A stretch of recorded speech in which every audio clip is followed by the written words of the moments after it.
نحمده ونصلي ونسلم على رسوله النبي الكريم. الحمد لله الذي اصطفى خصوصا على ولد آدم وخاتم الأنبياء وعلى كمل أتباعه من الصديقين والشهداء. أما بعد فأعوذ بالله من الشيطان الرجيم. بسم الله الرحمن الرحيم. وَإِذَا قِيلَ لَهُمْ آمِنُوا كَمَا آمَنَ النَّاسُ قَالُوا أَنُؤْمِنُ كَمَا آمَنَ السُّفَهَاءُ أَلَا إِنَّهُمْ هُمُ السُّفَهَاءُ وَلَكِنْ لَا يَعْلَمُونَ. صدق اللہ العظیم. ان اللہ وملائکتہ یصلون علی النبی یا ایہا الذین آمنوا صلوا علیہ وسلموا تسلیما. اللہم صل علی سیدنا محمد وعلی آل سیدنا محمد وبارک وسلم. الصلاة والسلام علیک یا سیدی یا رسول اللہ وعلی آلک واصحابک یا سیدی یا حبیب اللہ.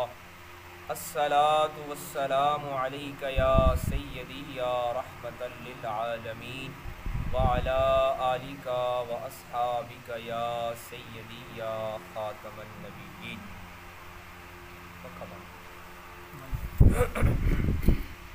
حاضرین مکرم، قرآن مجید کے سلسلہ وار درس قرآن میں آج ہم پہلے پارے سے سورہ بقرہ کی آیت نمبر 13 پڑھ رہے ہیں.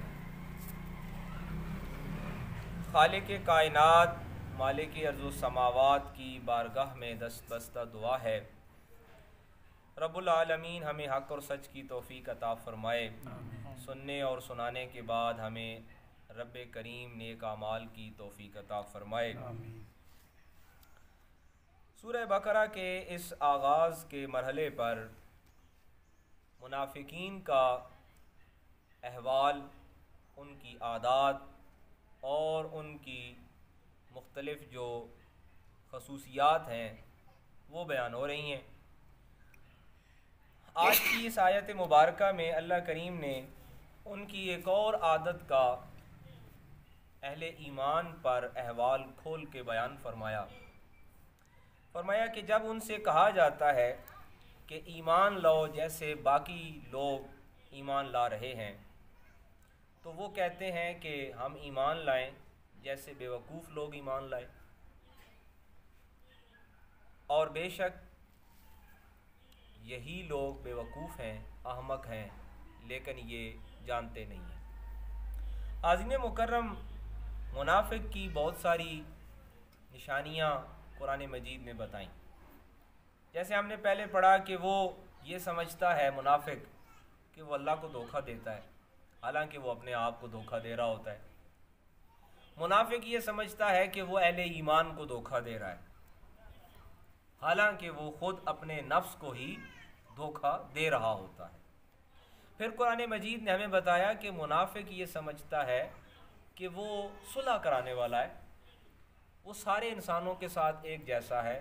حقیقت میں وہ کسی کے ساتھ ایک جیسا نہیں ہوتا، وہ صلح کی بجائے، امن کی بجائے وہ فساد پھیلا رہا ہوتا ہے. اور وہ یہ سمجھتا ہے کہ کسی دوسرے بندے کو پتہ نہیں ہے میں جو کر رہا ہوں. حقیقت میں وہ خود ہی شعور نہیں رکھتا. آج کی یہ جو آیت مبارکہ ہے، یہ منافق کی ایک اور ذہنی خرابی، اس کی سوچ کی ایک اور غلطی اس کو واضح کر رہا ہے.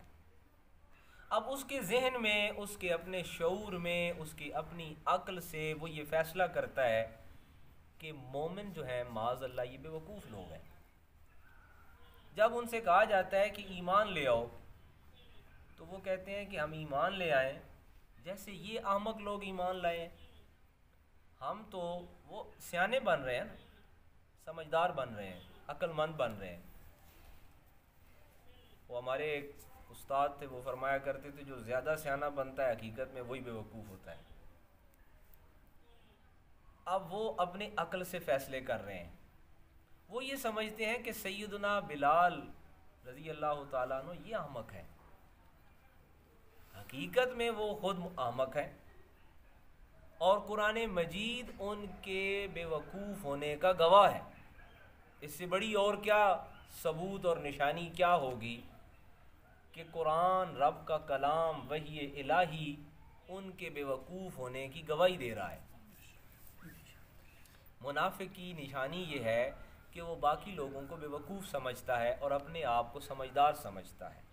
اب اس پر مفسرین کرام فرماتے ہیں کہ وہ جو مدینہ میں منافق تھے نا، انہوں نے کئی وجہ سے، 2-3 وجہ سے انہوں نے اہل ایمان کو منافق جو ہے احمق کہا۔ اس کی وجہ یہ تھی کہ پہلے وہ جو مومن تھے، ظاہر ہے ان میں ایک بڑی تعداد مہاجرین کی تھی جو ہجرت کر کے آئے تھے، جن کے پاس اپنا گھر نہیں تھا، پراپرٹی، جائیداد، دولت، سرمایہ، کاروبار نہیں تھا۔ تو انہوں نے کہا کہ یہ بے وقوف لوگ ہیں، معاذ اللہ استغفر اللہ، جو نبی آخر الزمان امام الانبیاء صلی اللہ علیہ وآلہ وسلم کے پاس بیٹھتے اٹھتے ہیں، یہ احمق لوگ ہیں۔ ہم بڑے سیانے ہیں کہ ہم ان کے پاس بھی چلے جاتے ہیں اور کفار کے پاس بھی چلے جاتے ہیں۔ ہم بڑے سمجھدار ہیں کہ ہم دونوں نے، جیسے ہمارے ہاں بھی اب وہ لوگ ہوتے ہیں جو کہتے ہیں ہم نے دونوں سائڈیں رکھی ہوئی ہیں۔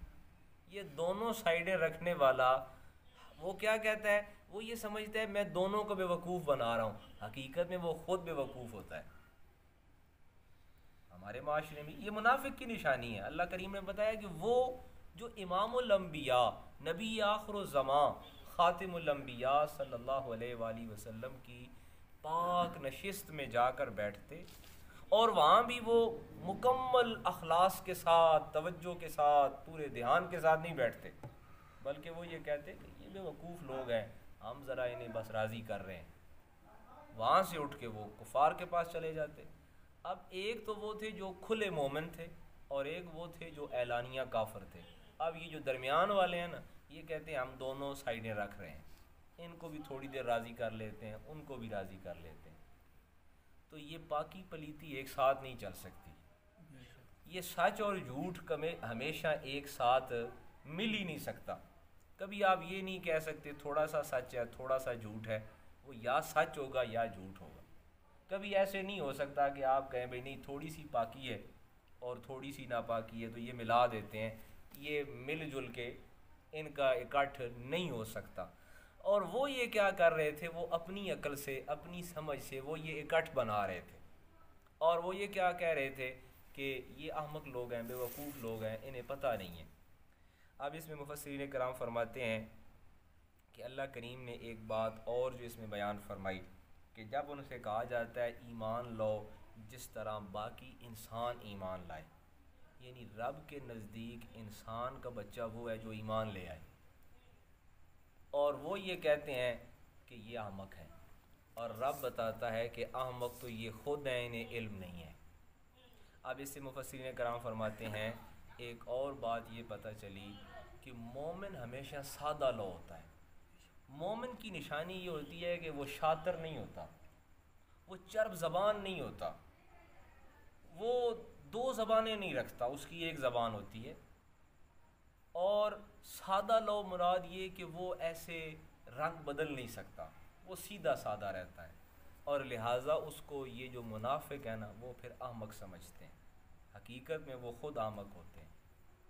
اور مومن کی نشانی اس کے اندر جو بتائے گی وہ یہ ہے کہ مومن کبھی رنگ نہیں بدلتا، نہ وہ اپنی زبان سے کوئی ایسی چرب زبانی کرتا ہے، نہ اپنے کردار سے وہ ایسا گرگٹ بنتا ہے کہ جہاں دیکھا وہاں رنگ بدل دیا۔ یہ مومن کی نشانی نہیں۔ مومن سیدھا سادہ ہے، وہ ہر جگہ ایک جیسا ہے۔ اللہ کے رسول صلی اللہ علیہ وآلہ وسلم فرماتے ہیں کہ مومن ایسا ہے کہ رزم ہو، بزم ہو، میدان جنگ ہو، کوئی جگہ ہو، مومن ایک جیسا ہے، یعنی کوئی ہوا کا رخ اسے بدلا نہیں سکتا۔ لوگ بڑے شاطر لوگ جو ہوتے ہیں نا، منافق صفت ہوتے ہیں، اور ان کی بات کیا ہوتی ہے؟ وہ کہتے ہیں ہم ہوا کے ساتھ، ہوا کے رخ پہ چلتے ہیں، یعنی جدھر حالات لے جائیں ہم ادھر چلتے ہیں۔ یہ منافق کی نشانی ہے، یہ مومن کی نشانی نہیں ہے۔ مومن کی نشانی یہ ہے کہ وہ ہوا کے رخ پہ نہیں چلتا بلکہ ہوا اس کے رخ پہ چلتی ہے۔ وہ کس طرح علامہ اقبال نے کہا کہ مومن آفاق میں ہے گم، کہ یعنی مومن جو ہے نا یہ اس کے اندر یہ سارے جہان پوشیدہ ہیں، وہ ان کے ساتھ نہیں، چاند ستاروں کے ساتھ نہیں چلتا کہ اب سورج ادھر سے چڑھا ہے تو اس والی سائیڈ پہ ہو جائے، ادھر سے چڑھا ہے تو اس سائیڈ پہ ہو جائے۔ یہ منافق ہوتا ہے جو چڑھتے سورج کا پجاری ہوتا ہے۔ اب وہ منافقین نے کیوں یہ چال چل رہے تھے؟ یہ سارے لوگ مدینے میں صاحب ثروت لوگ تھے، مال و دولت والے لوگ تھے۔ انہوں نے پہلے مخالفت کی کہ ہم اللہ کے رسول کو نہیں مانتے، پہچانتے تھے، کتابیں ساری جانتے تھے کہ یہی اللہ کے آخری رسول ہیں۔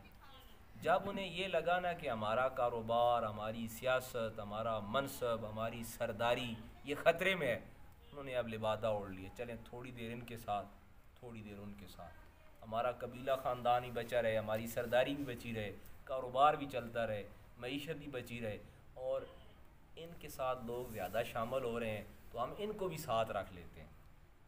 رب نے فرمایا کہ الا انہم، الا خبردار، جان لو، بے شک، انہم ہم السفہاء، یہی وہ احمق ہیں، یہی وہ بے وقوف ہیں جو اپنی دنیا و آخرت برباد کر رہے ہیں، ولکن لا یعلمون، لیکن یہ علم نہیں رکھتے۔